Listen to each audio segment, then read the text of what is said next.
qu'on estime à 11 millions de Français qui sont en situation d'aidance. 62% d'entre eux sont actifs. Ils concilient donc vie professionnelle, vie personnelle et ce rôle d'aidant. Malheureusement, 2/3 d'entre eux ne s'identifient pas comme tels. C'est la raison pour laquelle ils ne vont pas se manifester à leur employeur et ne pas solliciter les aides auxquelles ils peuvent prétendre. Les salariés aidants n'ont pas connaissance de leur statut, ne se reconnaissent pas dans ce terme aidant, et puis pour d'autres raisons, entre peur d'être stigmatisés, mis de côté dans les évolutions professionnelles, ils ne se manifestent pas, également par pudeur. L'entreprise peut proposer différents types de solutions pour accompagner le salarié aidant. Ça peut être des groupes de parole pour partager entre pairs aidants. Il est important que les salariés aidants puissent se manifester. Pouvoir être identifié permet de venir en prévention d'éventuels risques psychosociaux. Ça génère également, cette situation d'aidance, un impact sur leur santé physique, psychique. On va parler de troubles musculo-squelettiques, de fatigue, de stress, avec comme répercussion sur leur santé, probablement des risques de burn-out, de dépression. En tant qu'employeur, il est important de mettre en place un cadre bienveillant, que vos collaborateurs se sentent en confiance pour pouvoir évoquer leur situation. Sans être intrusif, les accompagner, être à leur écoute et pouvoir mettre en place des dispositifs adaptés à leurs attentes. Les aidants ont besoin d'être écoutés.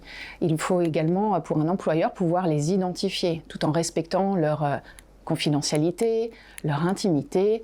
Il est question aujourd'hui de pouvoir mieux les accompagner, mieux comprendre leurs besoins, pouvoir leur proposer des dispositifs adaptés à leurs attentes. La loi prévoit 3 types de congés dédiés aux salariés aidants.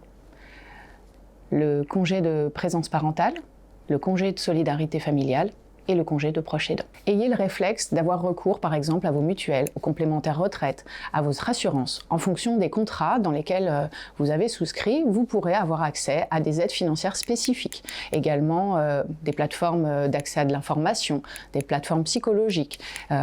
Différents types d'aides sont à votre disposition. Les collaborateurs aidants aujourd'hui qui manquent également de temps peuvent avoir recours à d'autres dispositifs, pas spécifiquement des dispositifs liés aux aidants. Il s'agit par exemple de demander un peu plus de souplesse dans la prise des congés, de flexibilité dans le temps de travail, d'aménagement de leur charge de travail pour pouvoir arriver plus tôt, plus tard, en fonction de leur situation. Les employeurs peuvent être force de proposition, proactifs dans leur démarche d'accompagnement des salariés aidants. Il est important, au-delà du cadre légal, de pouvoir, par exemple, mettre à disposition des outils d'information, des plateformes de répit psychologique, des groupes de parole pour justement permettre aux collaborateurs de s'exprimer, de partager avec des pairs aidants. C'est également important, quand on dit de libérer la parole, mais également d'accompagner les collaborateurs, de sensibiliser les managers également, pour faire en sorte que ce sujet soit le sujet de toute l'entreprise. Et puis également avoir recours à des dispositifs, des intervenants externes. Je pense spontanément au CLIC, au CCAS, au MDPH, tous ces organismes qui vont pouvoir accompagner les salariés en dehors de l'entreprise. Il est important, en tant que salarié aidant, de vous manifester. Il est nécessaire pour vous d'avoir accès aux dispositifs dont vous avez le droit et de pouvoir être ainsi accompagné pour une meilleure conciliation des temps de vie, maintien dans l'emploi facilité.